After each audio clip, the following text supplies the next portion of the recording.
Assalamualaikum warahmatullahi wabarakatuh, pemirsa dimanapun Anda berada, Bapak Ibu semuanya, apa kabar? Sehat-sehat selalu bukan? Saya berharap Bapak Ibu dan pemirsa semuanya dalam keadaan sehat walafiat, sehat lahir dan batin. Bapak Ibu pemirsa dimanapun Anda berada, jumpa lagi dengan saya Kang Maman channel pendidikan tanpa batas. Kali ini Kang Mamans masih berbicara tentang implementasi kurikulum merdeka. Namun kali ini saya akan membahas tentang bagaimana cara membuat modul ajar. Untuk lebih jelasnya, ayo kita ikuti paparan saya berikut ini. Yuk kita ikuti. Baik Bapak Ibu, pemirsa dimanapun Anda berada, mari kita lanjutkan kegiatan kita masih tentang implementasi kurikulum merdeka. Kali ini kita akan berlatih bagaimana cara membuat modul ajar di fase D jenjang pendidikan agama Islam untuk tingkat SMP, MTS atau yang sederajat. Bapak Ibu yang berbahagia, profil pelajar Pancasila diletakkan di bagian paling depan. Kenapa Bapak Ibu? Karena profil pelajar Pancasila merupakan sebuah ajian sakti yang harus selalu kita gendong kemana-mana, harus kita bawa di dalam implementasi kurikulum merdeka. Makan roti manis adalah sebuah akronim untuk memahami 6 poin profil pelajar Pancasila. Beriman, bertakwa kepada Tuhan Yang Maha Esa dan berakhlak mulia, berkebinekaan global, gotong royong, kreatif, mandiri, dan bernalar kritis. Inilah makan roti manis yang merupakan 6 komponen pokok di dalam profil pelajar Pancasila. Bapak Ibu yang berbahagia, materi pokok kita pada pembelajaran kali ini bahwa kita akan belajar bagaimana memahami konsep dasar modul ajar. Kemudian kita juga akan belajar bagaimana struktur modul ajar. Sehingga dengan kita mengetahui konsep modul ajar, mengetahui struktur modul ajar, kita dapat membuat modul pembelajaran.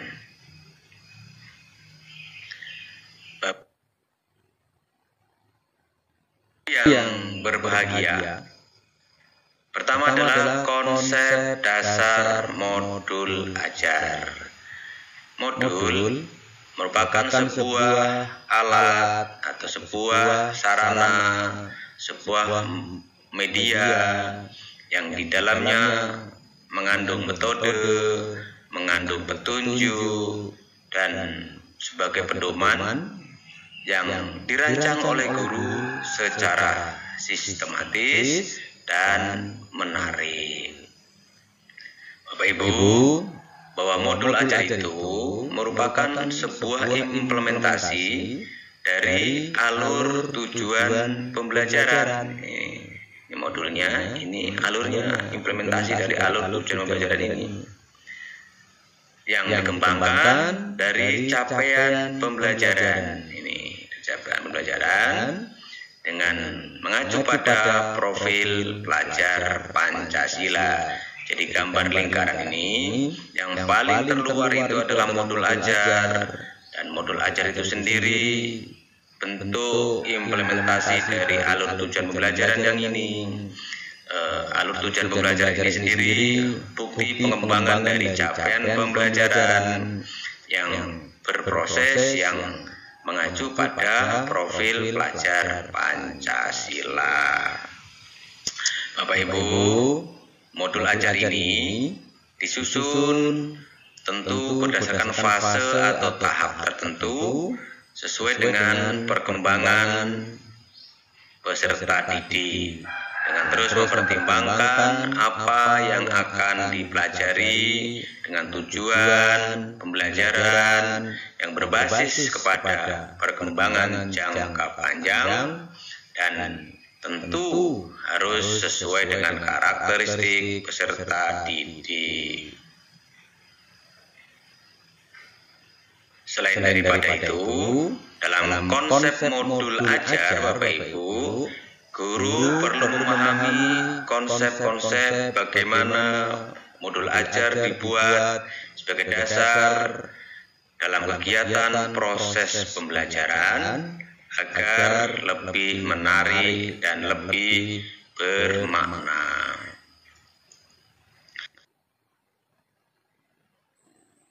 Bapak Ibu semuanya, selanjutnya adalah struktur modul ajar.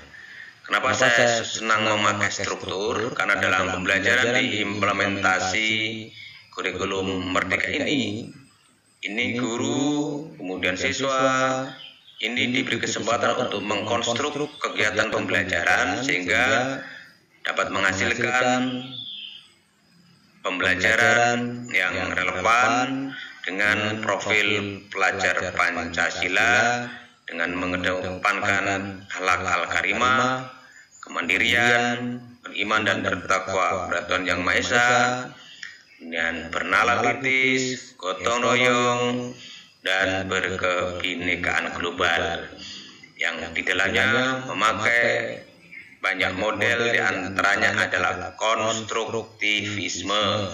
Oleh karena itu dalam struktur model ajar ini saya memakai istilah konstruk. Nah, makanya struktur model ajar ini saya bagi menjadi 3 konstruk dasar. Dan namanya konstruksi awal, dan namanya konstruksi inti, dan ada namanya konstruksi akhir. Walaupun ada sebagian para pendidik, sebagian tokoh pendidikan mengatakan bahwa konstruksi ini dengan istilah komponen.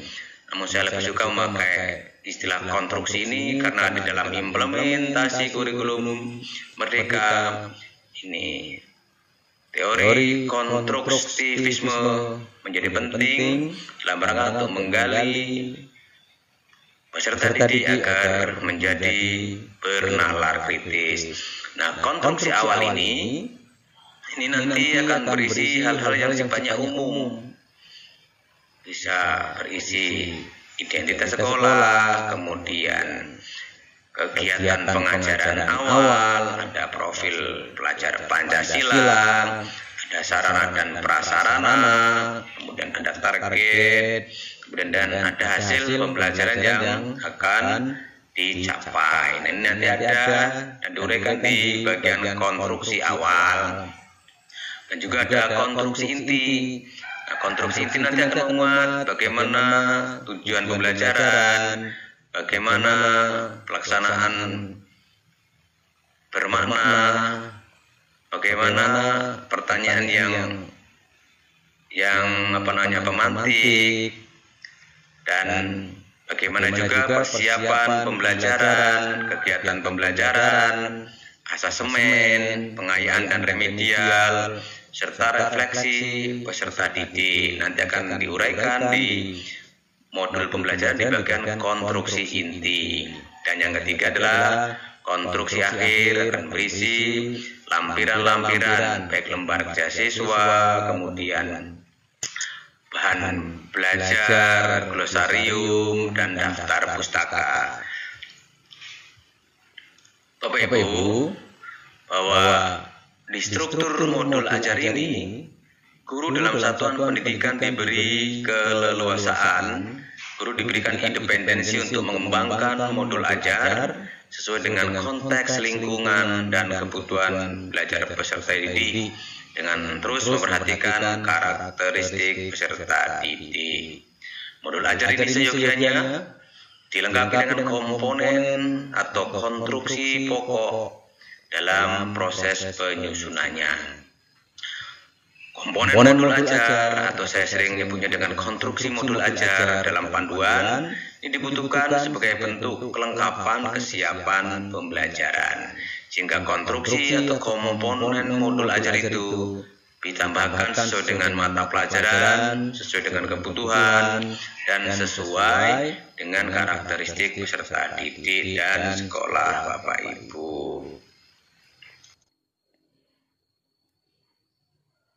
Bapak Ibu semuanya yang saya hormati, bagian pertama di modul ajar itu adalah namanya konstruksi awal.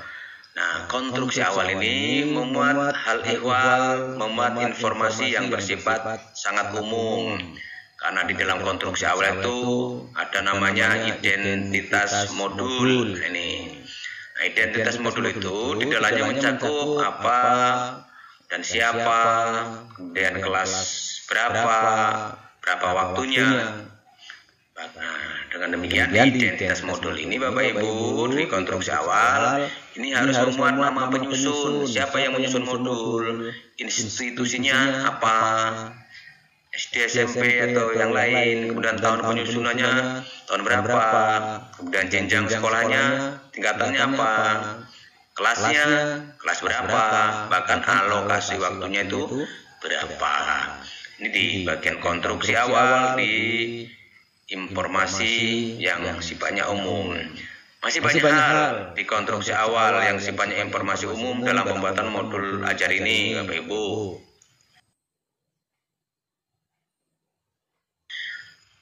Selanjutnya itu ada kompetensi awal. Nah, ini kompetensi awal ini merupakan bagian informasi umum yang berisi pengetahuan dan atau keterampilan yang perlu dimiliki oleh peserta didik sebelum mempelajari topik atau konten tertentu. Dan kompetensi awal merupakan alat ukur untuk mengetahui bagaimana modul ajar dapat dibuat dan dirancang.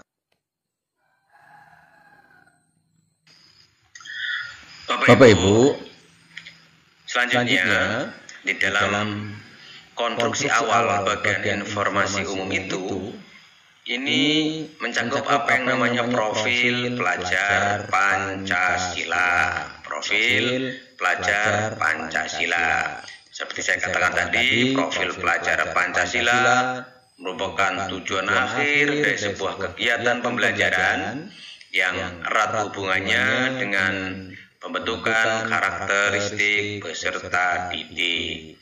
Profil pelajar Pancasila atau yang sering kita kenal dengan P3 dapat tercermin dalam konten atau metode pembelajaran. Dan di dalam modul pembelajaran itu sendiri, profil pelajar Pancasila tidak perlu mencantumkan seutuhnya 6 komponen yang makan roti manis tadi, namun boleh mencantumkan satu atau sebagian dari karakteristik yang ada di profil pelajar Pancasila.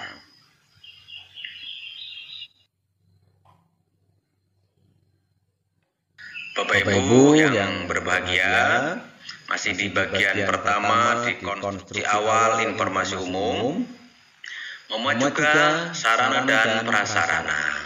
Karena sarana prasarana sebuah fasilitas bahan yang mesti dibutuhkan baik oleh pendidik atau peserta didik dalam rangka menunjang kegiatan pembelajaran. Dan tentu sarana prasarana ini harus merujuk pada alat dan bahan yang digunakan, kemudian dan aneka ihwal kebutuhan yang dibutuhkan di dalam menyusun modul ajar.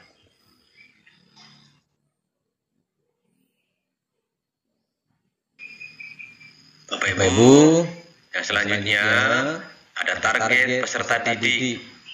Di konstruksi awal di bagian informasi umum ada juga target peserta didik. Peserta didik yang menjadi target yaitu ada 3. Ada peserta didik yang biasa-biasa saja. Artinya kemampuannya adalah kemampuan yang standar. Dia tidak ada kesulitan dalam mencerna, tidak ada kesulitan di dalam memahami materi ajar. Jadi peserta didik yang levelnya ada level standar. Kemudian ada juga peserta didik yang levelnya di atas standar. Tetapi level ini lebih berada pada kondisi kesulitan yang dialami siswa. Di peserta didik mengalami sebuah kesulitan di dalam belajar. Kemudian yang ketiga, peserta didik dengan pencapaian pembelajaran yang tinggi di atas rata-rata. 3 poin ini menjadi target peserta didik. Ada peserta didik yang biasa, peserta didik yang tidak biasa, yaitu mengalami kendala dan kesulitan, yang negatif tentunya, dan yang ketiga adalah peserta didik yang luar biasa tetapi kegiatan atau kemampuan kecerdasan di luar rata-rata. Nah, 3 target ini menjadi salah satu hal yang diferensiasi peserta didik. Kita bisa membedakan sesuai dengan karakteristik, sesuai dengan kelompoknya masing-masing. Yang peserta didik yang biasa-biasa kita kumpulkan dengan yang biasa-biasa. Peserta didik yang memiliki kendala yang serupa kita kumpulkan. Peserta didik yang memiliki kemampuan di atas rata-rata juga kita kumpulkan. Sehingga kita bisa dengan mudah untuk memberikan materi atau konten-konten disesuaikan dengan karakteristik peserta didik.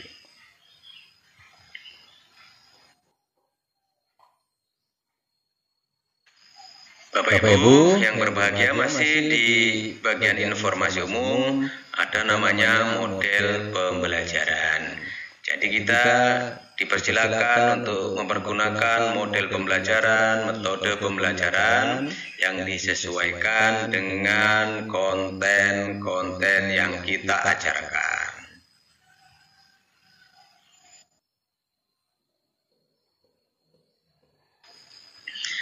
Bapak Ibu yang berbahagia, konstruksi model ajar yang selanjutnya adalah konstruksi inti atau komponen inti.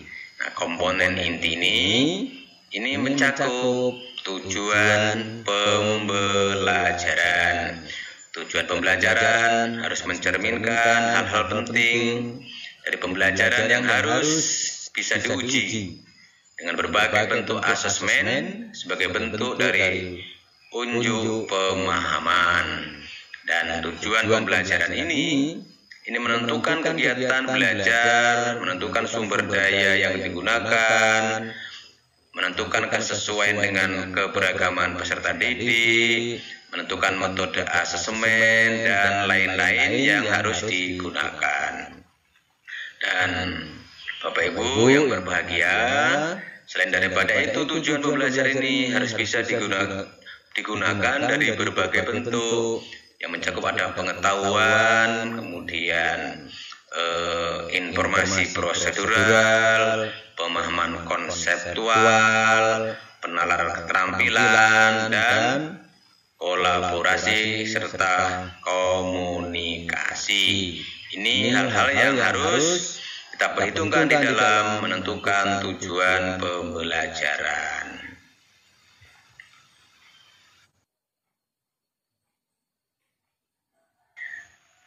Bapak Ibu yang berbahagia, selain daripada itu, masih di konstruksi inti atau komponen inti, ini memuat namanya pemahaman bermakna. Apa itu pemahaman bermakna? Pemahaman bermakna adalah pemahaman yang berisi informasi tentang aneka manfaat yang akan peserta didik peroleh setelah mengikuti proses pembelajaran. Dan manfaat itu nantinya dapat dipergunakan untuk diterapkan di dalam kehidupan sehari-hari oleh peserta didik. Sebagai contohnya pemahaman bermakna itu misalnya toharo berfungsi untuk menjaga kesehatan lahir dan batin. Toharo punya fungsi Ini untuk menjaga kesehatan lahir dan batin misalnya. Nah, contoh dari ibadah itu adalah berwudu. Maka berwudu menjadi penyebab akan diterimanya setiap amal ibadah, baik ibadah yang wajib maupun ibadah yang sunnah.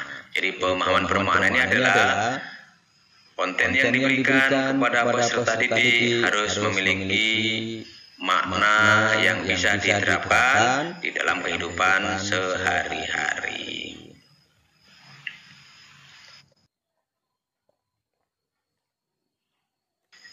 Bapak Ibu yang berbahagia, selain daripada kebermanaan itu, di dalam komponen inti ini juga harus mengandung pertanyaan-pertanyaan yang sifatnya pemantik. Pertanyaan-pertanyaan yang bisa merangsang siswa untuk menjadi aktif dan bernalar kritis. Sehingga pertanyaan pemantik ini dibuat oleh guru untuk menumbuhkan rasa ingin tahu dan kemampuan berpikir kritis dalam diri peserta didik. Oleh karenanya, pertanyaan-pertanyaan pemantik itu harus dapat memandu siswa untuk memperoleh pemahaman bermakna sesuai dengan tujuan pembelajaran. Bapak Ibu yang berbahagia, mari kita perhatikan contoh-contoh pertanyaan pemantik di bawah ini. Misalnya, di materi pendidikan agama Islam. Jadi ada pertanyaan begini. Apa yang menyebabkan Allah Subhanahu wa taala mencintai hambanya? Ini. Dengan pertanyaan apa yang menyebabkan Allah Subhanahu wa taala mencintai hambanya? Ini peserta didik dituntut untuk mengembangkan potensi nalar kritisnya. Tidak hanya cukup mencari aneka referensi, tapi kemampuan bernalar kritis akan dipergunakan oleh peserta didik secara optimal. Bapak Ibu, selain daripada itu misalnya, jika waktu sholat zuhur sudah tiba, tapi kita menjumpai teman yang belum segera bergegas untuk melaksanakan sholat zuhur, apa yang dapat Anda lakukan? Nah, ini juga pertanyaan yang harus memancing siswa dalam mengembangkan nalar kritisnya. Meskipun para pendidik atau meskipun para peserta didik misalnya membuka literatur tertentu, jika nalar kritisnya tidak bermain, maka dia akan mengalami sedikit kesulitan. Oleh karena itu, pertanyaan pemantik ini menjadi hal penting untuk mengembangkan nalar kritis peserta didik. Kalau dalam kurikulum 2013 itu ada namanya pertanyaan-pertanyaan yang mengacu pada HOTS, High Order Thinking Skill. Nah, itu larinya untuk asesmen nanti.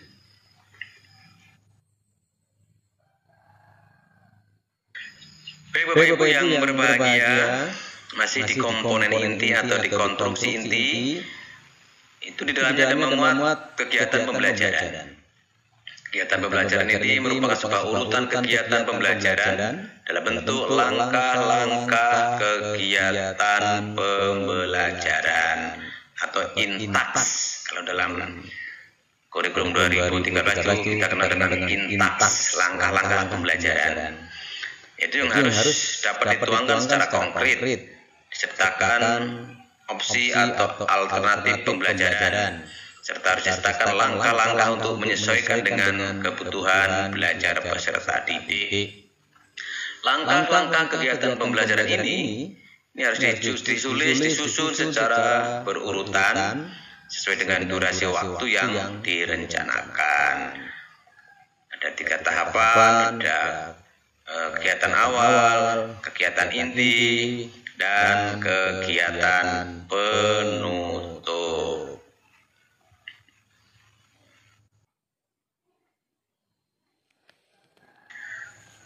Bapak Ibu yang berbahagia, selanjutnya masih di bagian komponen inti atau di konstruksi inti.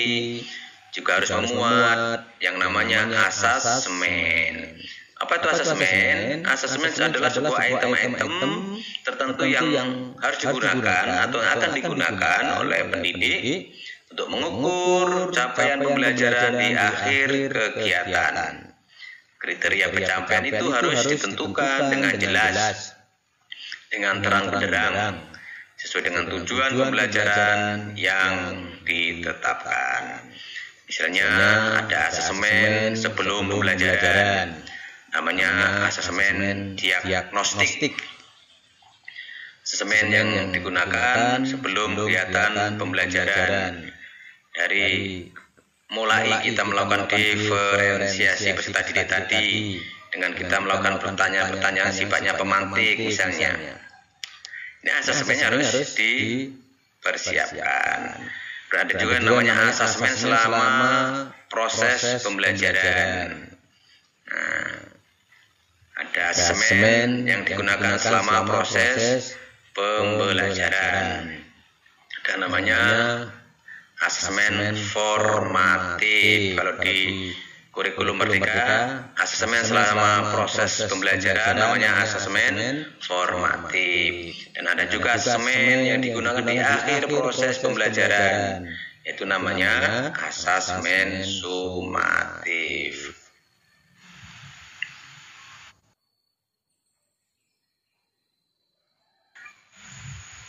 Bapak Ibu yang berbahagia, masih berkaitan dengan asesmen, bahwa bentuk asesmen itu bisa digunakan mencakup asesmen yang di dalamnya ada sikap. Nah, sikap itu harus mengacu pada sikap atau komponen yang ada di dalam profil pelajar Pancasila. Ada diawali dari observasi, kemudian penilaian diri, penilaian antar teman atau teman sebaya, dan anekdota. Dan juga ada asesmen performa. Asesmen performa itu merupakan asesmen yang bisa digunakan untuk mengukur bagaimana presentasi peserta didik, drama, pameran, hasil karya, jurnal, dan lain-lain. Dan asesmen yang selanjutnya adalah asesmen yang berupa asesmen tertulis. Bisa tes objektif, tes subjektif, esai misalnya, pilihan ganda, kemudian jawaban singkat, jawaban benar salah, dan lain-lain.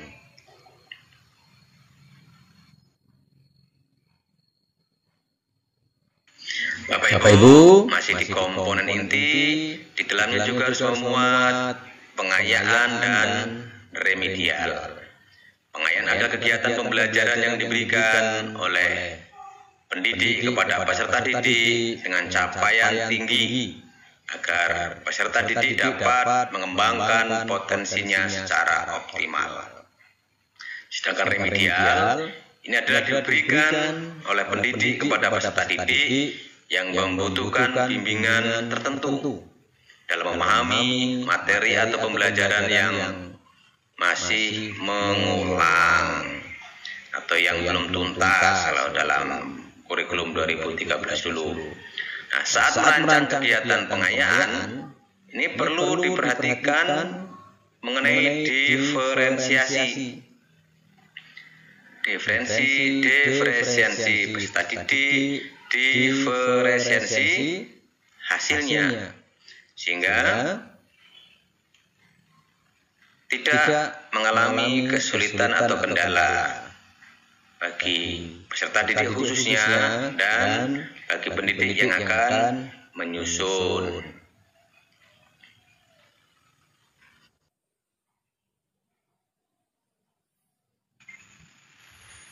Bapak Ibu yang berbahagia, konstruksi yang terakhir di dalam pembuatan modul adalah konstruksi akhir. Nah, konstruksi akhir itu memuat lembar kerja peserta didik. Nilai hasil kerja peserta didik kita kumpulkan, masukkan dalam konstruksi akhir yang berupa lampiran-lampiran. Nah, di dalam konstruksi akhir juga ini, di samping memuat lampiran hasil kerja atau lembar kerja peserta didik, Juga ada bahan bacaan guru dan peserta didik di dalam mengkonstruk konten, di dalam memahami konten-konten yang diberikan. Ada referensi-referensi khusus yang harus kita cantumkan, itu berupa bahan bacaan, baik yang dipergunakan guru atau yang dipergunakan oleh peserta didik.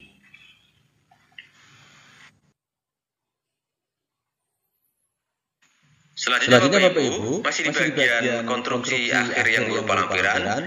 Juga di bagian lampiran ini harus mencakup atau memuat namanya glosarium. Apa itu glosarium Bapak Ibu? Glosarium merupakan kumpulan istilah-istilah penting dalam suatu bidang secara alfabetikal yang dilengkapi dengan definisi, pengertian atau artinya. Glosarium sangat diperlukan oleh peserta didik dan pendidik, terutama untuk kata-kata atau istilah-istilah yang penting atau istilah-istilah yang memerlukan penjelasan dan penjabaran lebih mendalam.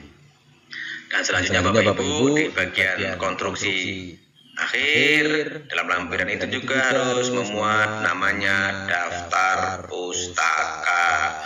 Daftar pustaka adalah daftar referensi yang dipergunakan di dalam menyusun modul ajar. Ada nama pengarang, tahun penerbitan, kota penerbitan, nama penerbit, dan lain-lain.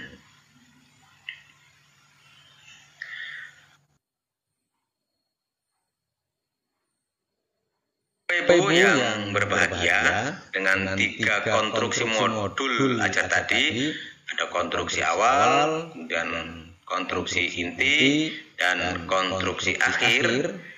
Kita berharap, atau saya berharap Bapak Ibu nanti bisa mencoba untuk implementasi modul ajar. Selamat mencoba.